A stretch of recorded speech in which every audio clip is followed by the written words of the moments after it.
கடவுள் தான், எல்லாமே கடவுள் தான். கடவுள் மீறி எதுவும் செய்ய முடியாது. என் தேவனாய கர்த்தர் அவர்களுடைய கடவுள் என பூமிக்கு அனுப்பியிருக்கிறார்.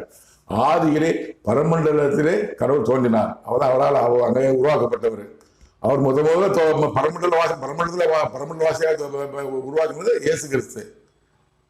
அப்புறம் உலகத்தில் சாத்தா ஒரு பையன், சாத்தா பூமி எழுத்தாரு. அவர் கடவுள் சண்டை போட்ட மகன் தான், கடவுள் மகன் கொடுத்தாரு.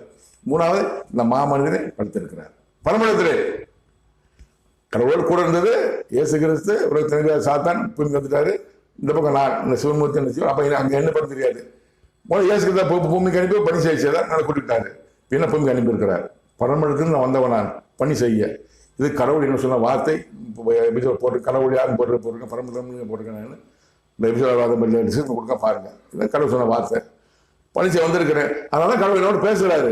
பரமண்டலத்தில் ரகசியம் அர்த்தம் எனக்கு சொல்றாரு. மரணத்தை பற்றி பேசுறாரு.